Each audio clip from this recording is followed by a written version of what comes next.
Dorothy's ruby slippers, one of the Smithsonian's most popular artifacts, will return to the National Museum of American History on October 19. National Museum of American History, by Christine Phillips. September 4 at 11:22 a.m. A rare pair of red sequined slippers that Judy Garland wore in the classic film The Wizard of Oz have been found, the FBI announced Tuesday, nearly 13 years after the legendary shoes were stolen from the actress's birthplace. The shoes, estimated to be worth at least $1 million, had been kept in a plexiglass case atop a podium inside the Judy Garland Museum in Grand Rapids, Minnesota. On August 28, 2005, burglars, or a burglar, broke into the museum and smashed the case with a baseball bat. Investigators estimated that the heist took only seconds. The search for the famous ruby heels, which Garland wore while playing Dorothy, has taken investigators to a collector's mansion in San Diego and to the bottom of the Tioga mine pit, just outside Grand Rapids. But the slippers reported to have been in the collector's mansion were phonies, and divers found nothing at the bottom of the pit.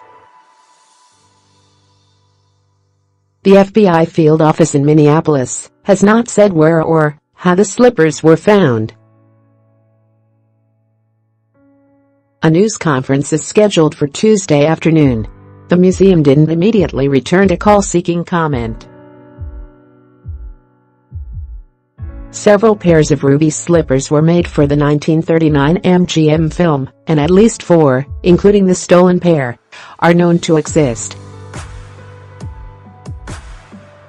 One pair was found in the basement of MGM's wardrobe department in 1970.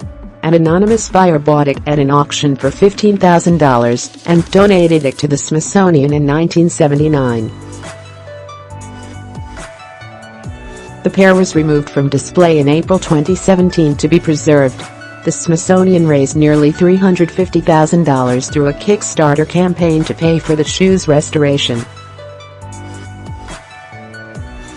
They will be back on display in October. Leonardo DiCaprio and Steven Spielberg bought one other pair for display at the Academy Museum of Motion Pictures. Another pair is owned by a private collector.